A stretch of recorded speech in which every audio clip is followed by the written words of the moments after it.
Hello guys, today's our topic is gynecomastia. So what is the gynecomastia? इसमें क्या होता है कि abnormal development होती है मेमरी ग्लैंड्स की इन मेल्स। इसमें क्या होता है कि जो हमारे मेमरी ग्लैंड्स है वो abnormally डेवलप होते हैं मेल्स में, जिससे क्या होता है कि उनकी ब्रेस्ट इलार्जमेंट हो जाती है। सो सिंपल वर्ड्स में हम gynecomastia किससे कहते हैं कि breast enlargement in males.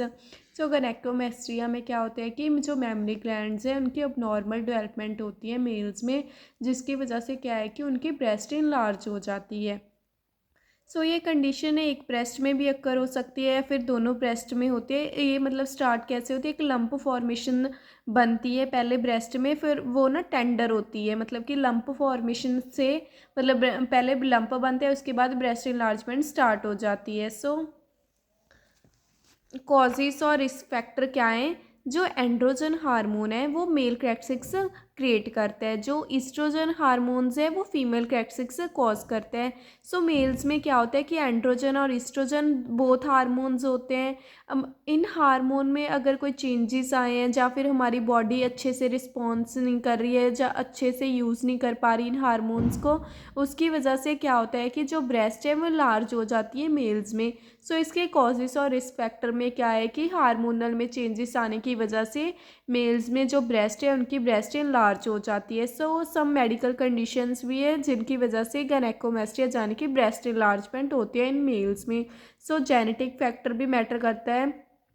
Hypothyroidism की अगर पेशेंट को डिसीज कंडीशन है उसमें भी पेशेंट की ब्रेस्ट इनलार्जमेंट हो जाएगी, यानी कि gynecomastia के चांसेस है पेशेंट को। Cirrhosis of liver, Klinefelter syndrome, mall nutrition, anti androgen treatment ले रहा है अगर पेशेंट प्रोस्टेट कैंसर के लिए, तो भी पेशेंट में चांसेस है gynecomastia होने के। Chronic kidney failure, disorders of testis including the infection and trauma, ageing, testicular cause cancer.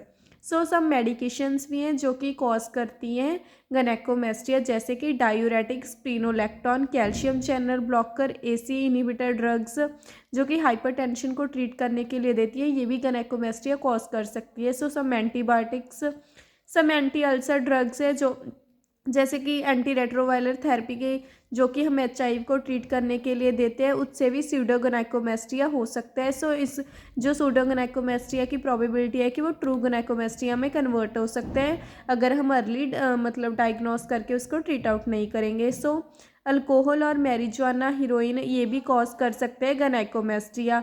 Lavender और ट्री फ्री ऑयल ये भी इससे ही रिलेटेड है। सो ये सारे कॉजेस हैं और रिस्क फैक्टर है gynecomastia। फर्स्ट क्या है, हार्मोनल में हार्मोन्स में अगर कुछ इम्बैलेंस हो रहा है तो भी gynecomastia हो सकता है। अगर सब मेडिकल कंडीशंस हैं ये सब हमने बताई है उनकी वजह से भी gynecomastia हो सकता है, और सब मेडिकेशंस भी हैं जो कि gynecomastia कॉज करती हैं। सो इसके क्लिनिकल मैनिफेस्टेशंस, और सबसे पहले क्लिनिकल मैनिफेस्टेशन यही आएगा कि ब्रेस्ट इनलार्जमेंट होएगी पेशेंट में।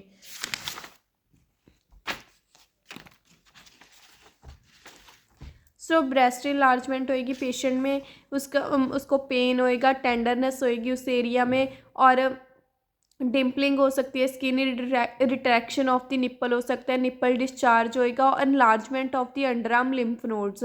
सो ये सारे क्लिनिकल सिम्टम्स है gynecomastia में। फर्स्ट क्या है, ब्रेस्ट इनलार्जमेंट होएगी, dimpling of the skin, retraction of the nipple, nipple में डिस्चार्ज हो सकता है जो, और enlargement of the underarm lymph nodes. ये सारे क्लिनिकल मैनिफेस्टेशंस है gynecomastia के। सो डायग्नोस्टिक इवेल्यूशन हम कैसे करेंगे कि पेशेंट को gynecomastia है। सो जो ब्रेस्ट टिश्यू है वो ज़्यादा होंगे, 0.5 सेंटीमीटर डायामीटर से ज़्यादा होंगे मेल्स में, इससे हमें डिटेक्ट होता है कि पेशेंट को gynecomastia है।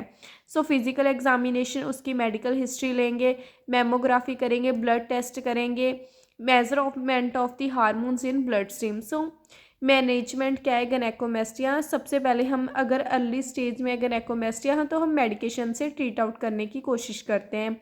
सेकंड क्या है, टेस्टोस्टेरोन रिप्लेसमेंट। इसमें क्या होता है कि जो मतलब कि ओल्डर मैंस होते हैं उनमें मतलब जो टेस्टोस्टेरोन का लेवल है वो मतलब लो हो जाता है, सो हम उनको टेस्टोस्टेरोन रिप्लेसमेंट थेरेपी देते हैं। बट जो मतलब कि एक यंग मैन है उसमें ये थेरेपी इफेक्टिव नहीं होती। नेक्स्ट क्या है, सिलेक्टिव ईस्ट्रोजन रिसेप्टर मॉड्यूलेटर। इसमें क्या होता है कि टमॉक्सिफिन और फ्लॉक्सिसिन हेल्प करते हैं कि जो ब्रेस्ट टिश्यू हैं उनकी अमाउंट को रिड्यूस करने में। ये पेनफुल गनाइकोमेस्टिया को ट्रीट आउट करते हैं। सो सम सर्जरीज हैं जो मतलब हम सर्जरी करते हैं, सर्जरी रिमूवल मतलब जो एक्स्ट्रा ब्रेस्ट टिश्यूज़ हैं उनके हम रिमूवल कर देते हैं, सेफ सर्जरी होती है। इस सर्जरी से क्या होता है कि ब्रेस्ट इलार्जमेंट को हम रिड्यूस करते हैं। सो प्रिवेंटेशन में क्या है कि जो डिसीज़ कंडीशन जो पिछले हमने जैसे कि हमने कॉजेस और रिस्क फैक्टर में पढ़ा था कि कुछ मेडिकल कंडीशंस हैं जो कि गैनेकोमेस्टिया कॉज करते हैं, हम उनको ट्रीट करना होता है सो दैट कि पर्सन को गैनेकोमेस्टिया ना हो सके। जो गैनेकोमेस्टिया हार्मोनल फ्लक्चुएशन की वजह से होता है वो हम जनरली प्रिवेंट नहीं कर पाते। So it's all about gynecomastia. Firstly हमने पढ़ा गैनेकोमेस्टिया की डेफिनेशन में क्या है कि गैनेकोमेस्टिया में होता है ब्रेस्ट इनलार्जमेंट होती है पर जो इन मेल्स।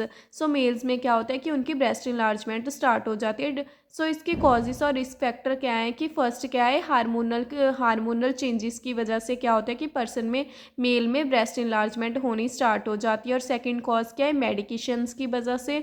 और थर्ड कॉज क्या है सम डिसीज़ कंडीशंस और मेडिकल कंडीशंस है जिनकी वजह से मेल में ब्रेस्ट इनलार्जमेंट हो जाती है। और साइन एंड सिम्टम से हमने क्या पढ़ा कि ब्रेस्ट इनलार्जमेंट होएगी, रिट्रैक्शन ऑफ द निप्पल होएगी, निप्पल डिस्चार्ज हो सकते हैं और enlargement of the under arm lymph nodes.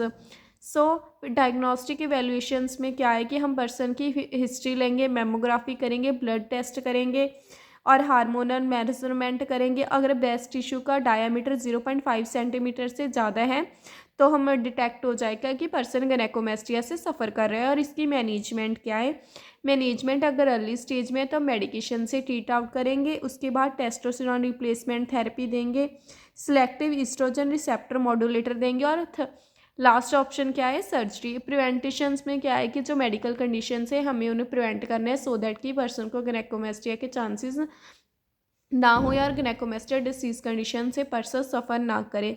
So it's all about my topic. I hope you all like my video, then please subscribe my channel.